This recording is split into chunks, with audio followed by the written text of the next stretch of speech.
Dead as a Doornail, Book 6 of the Stan Kraychik Mysteries. Author, Grant Michaels. Publisher, St. Martin's Press, New York. Narrator, Eric Aust. For all hopefuls whose dream house is yet to come. Once again, my friends get the first round of thanks. The solitary work of writing begs to be countered by occasional bouts of dining, drinking, and what can politely be called dancing. No sooner do I begin sinking into a bog of isolation than someone calls with an idea for some fun and frolic. So, a hearty thanks to my personal cheermeisters. Thanks also to Doreen Tracy and Judy Bracken of the Boston Public Facilities Department for technical advice on acquiring real estate and on the foreclosure process. Any creative license regarding title searches and City Hall protocol is mine alone. Thanks again to the Boston Center for the Arts and to the Mystic Studios Trust. And finally, thanks to GP, who verified that, in fact, under certain circumstances, auction property in Boston has been acquired before it actually went to auction. Chapter 1. It all started this morning when I woke up alive. "Freak storm!" buzzes a voice from my clock radio. Welcome to April 1st, folks, and this is no joke. We are in the worst snowstorm in Boston's worst winter on record. The guy sounds jubilant, and it's only 7 a.m. I look out my bedroom window. Sure enough, the snow is blowing, god damn, sideways out there. I must be dreaming. Didn't spring start over a week ago? I pull the covers over my head and remind myself how lucky I am. I have my health. I have a few million haphazardly compounding in an aggressive stock fund.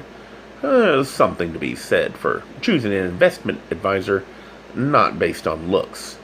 And in 2 weeks, the IRS will be happy. What more could an ordinary mortal want? My sleepy feet search under the covers for Sugar Baby, my longtime feline companion.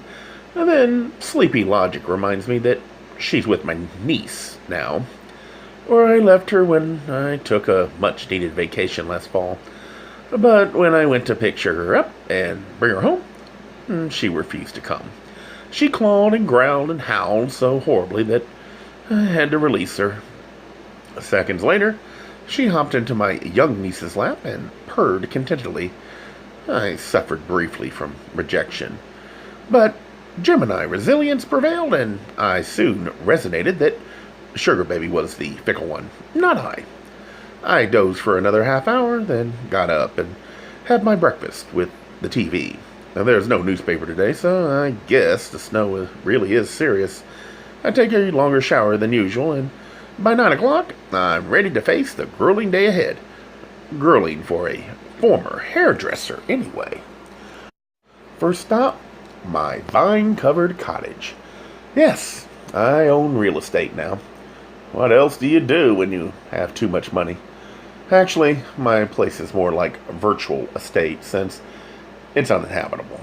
It was deemed abandoned by the city, and I got it at an auction. Well, kind of. Anyway, it's the last derelict townhouse in Boston's South End, the ultimate fixer-upper. Basically a rotted-out shell of bricks. 4 floors of rubble, or potential, depending on your outlook. At least it's on a choice corner lot, and with my future illusory and my past generally forgettable, I figure that refurbishing an old Boston townhouse is a worthy project for someone with too much time and money on his hands. I'm sure the owners of the meticulously gentrified property around my little eyesore are relieved too. The weather seems to have brought the rest of the city to a standstill, so I call my contractor to confirm our 9:30 meeting. He's a cute young guy named Tim Shagnassi, and I'm his first client. Someone had to be. Where would I be now if no one took the chance to be my first client? And since Tim has been to Snip's salon a few times, I figured I'd give him a chance. His references are pretty good too, although I'm not sure if the enthusiasm is for his work or for his general appeal as a scrappy young guy from South Boston. The few times I've met him, Tim has an easy smile and an easy answer for everything. Maybe he can cut wood, too. I'll soon find out. As it turns out, Tim isn't home, but his answering machine talks directly to me. Hey, Stan! I'm going to be hard to reach for a couple of days, but I'll be at the site 9:30 sharp Monday morning. See you then, buddy. Rain or shine. And I've got good news. See what I mean by charming? He calls my moldering man say site, and he calls me buddy. I wonder what his other customers think when they hear their personal message. In fact, does Tim's fledgling business even have other customers? Yet, snow rattles against the kitchen window, reminding me of Boston's seasonal joke. What fool is going out in weather like this? Tim said rain or shine, but he did mention the aberrant springtime blizzard, and if he went away for the weekend, he'd hardly be driving back in this storm. But New Englanders can't be weather wimps, or they get nothing done. April snow is the poor man's manure. That's the kind of cheery quip we're famous for. I have nothing else booked for the morning, for the rest of my life, actually, so I go to the coat closet and dig out my knee-high insulated boots, and I bundle up in several layers of wool and set out like little Nanook, traversing the tundra in search of home sweet home.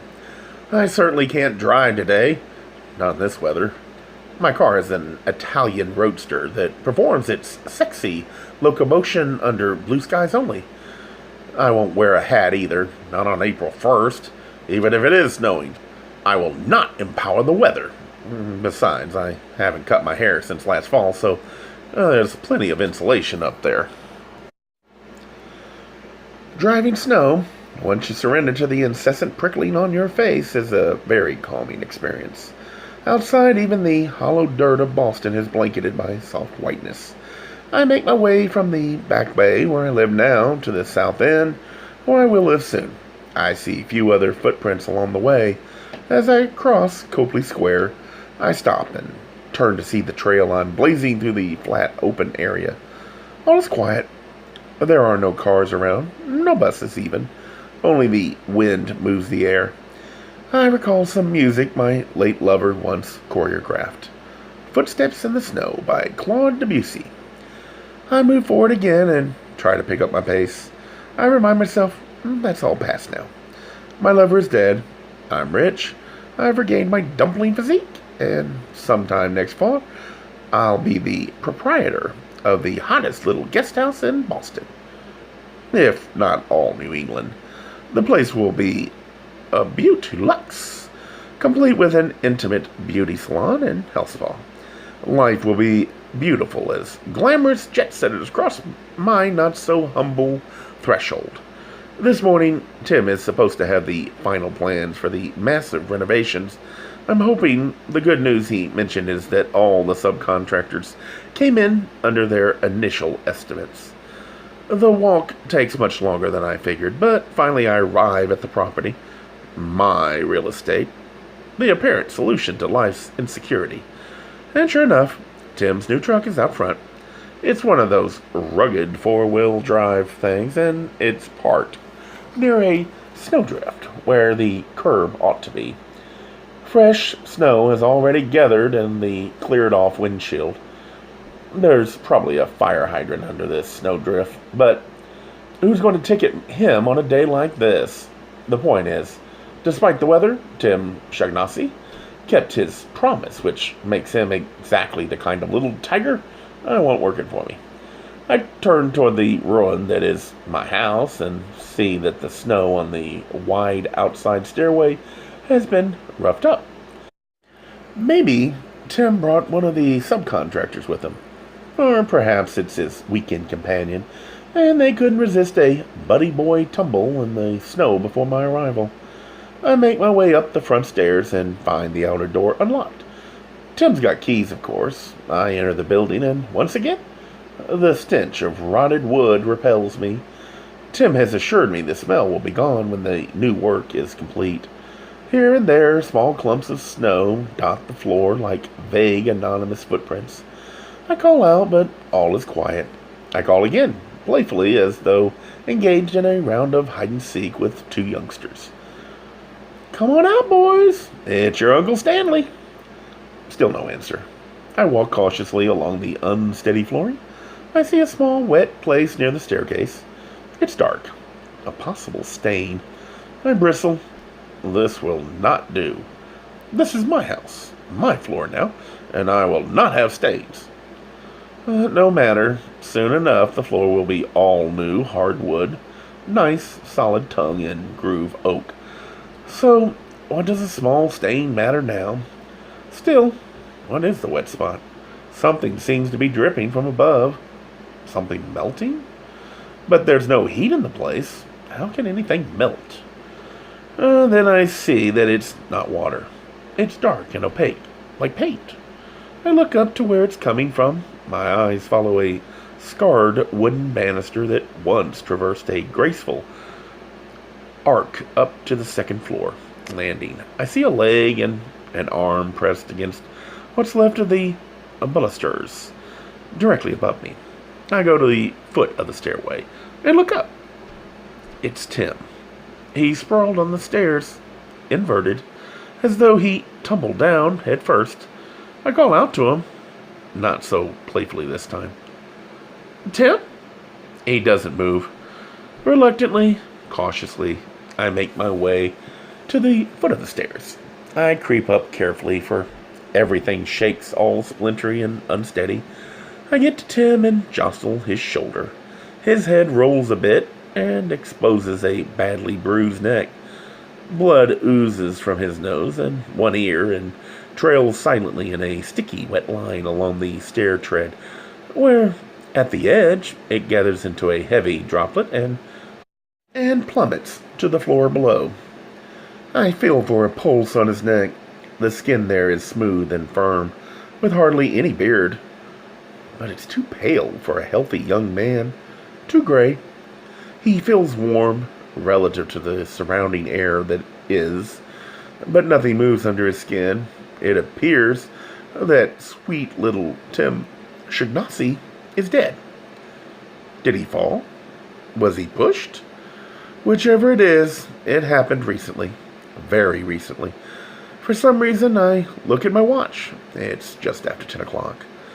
I was late. If I'd been on time, would Tim be alive? For that matter, if I had simply bought a South End condo like everyone else, would Tim be alive? I look at him again. That's when I notice a single strand of black hair, about 5 inches long, lying on the collar of his jacket. I want to pick it up and examine it, but I know better. That's for the police. Suddenly I realize, if Tim was killed, the culprit might still be lurking within my precious realty. I get outside quickly and catch my breath. I try to make sense of the muddled footprints on the steps, but they're already covered by new snow. Around the corner on Tremont Street, I find a public phone and dial 911. I quickly explain the situation, and the cops are on their way. But when I ask to speak to a particular officer, I know the 911 crew won't transfer me. I must call headquarters directly for personal matters. And they disconnect me. I have no change, and I have to use my calling card for the personal call back to the police. I ask for Lieutenant Detective Vito Branco, but he's not there. Then I phone my best friend, Nicole, but she's not home. I make one more call and find that she's not at work either. So where is everybody? It's a bloody blizzard, and nobody's where they belong. A Gay Mysteries audiobooks. I think it is easy to hate a label, but a face humanizes the word. So this effort is twofold: to offer comfort to those like myself that your world didn't end because you don't fit into the view of acceptable society on both sides, and in hopes of helping those with family that are LGBTQ, that it doesn't mean we are aliens from the child they once knew. Reassure them so they can maybe be supportive at the same time, being true to their values.